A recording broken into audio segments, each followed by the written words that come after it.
Okay, one new thing in Live 11 that's super, super handy. Um, this is something that we saw on the Push 2, the hardware device that Live makes. What the Push 2 has the ability to do is uh, dial in a certain scale or key and highlight all the notes in that key so that while you're playing, you don't have to think about what notes are going to work and what notes aren't going to work. So that is now built into Live 11. I can turn it on by going to the scale over here. So I click that. Now I set my scale, C major or whatever. Um, so let's say I want to play in C Phrygian. Okay, that's one of the modes. It's pretty cool sounding. So now you can see all the yellow notes are in key. Okay, if it's not yellow, it's not in key. I can still put a note there just fine. But the kind of yellow shading is telling me that this is telling me what notes are in this scale of C Phrygian. Okay, so if I just want to run up the scale,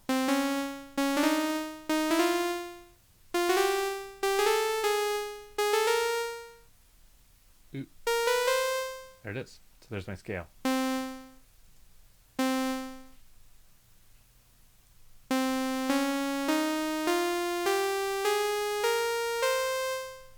Neat. C Phrygian scale. Now, there's another thing you can do here.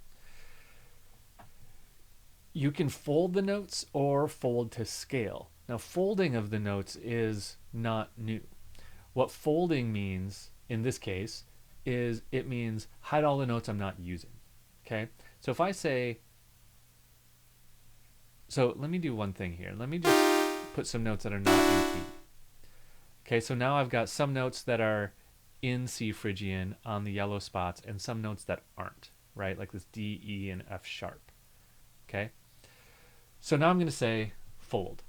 That's going to hide all the notes I'm not using and just show me the notes I am using.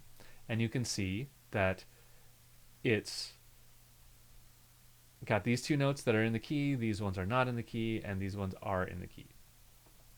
This is most useful for drums, right? Because with drums, what you might see if I turn fold off is this huge amount of possible notes, but you might only have a kick, snare, and a hi-hat in your sampler, right? So you don't need to see every note in the world. You just need to see those three.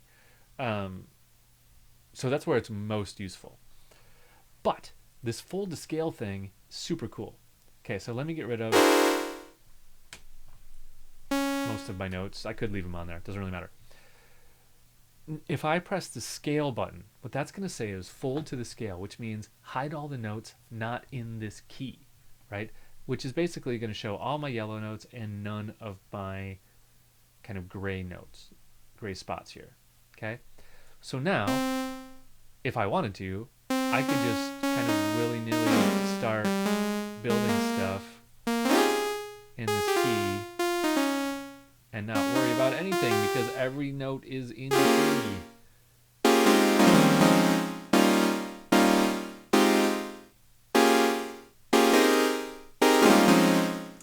Cool. Let's hear that.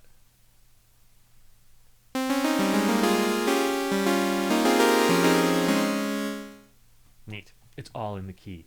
So, this is really cool. If you don't know music theory all that well and if you just know, like, I want something in C minor, or I want something in a minor key, set this to minor, and then rock out.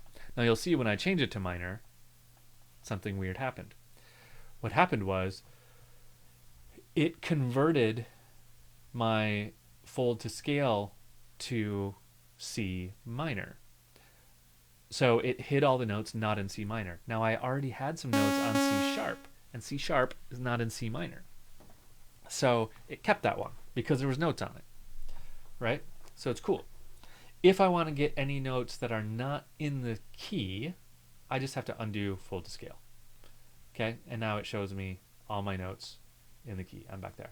So a really cool feature just for helping you organize your thoughts, put things down. Doesn't really change the way anything sounds. It's just helpful if you're trying to stay within a key or a scale.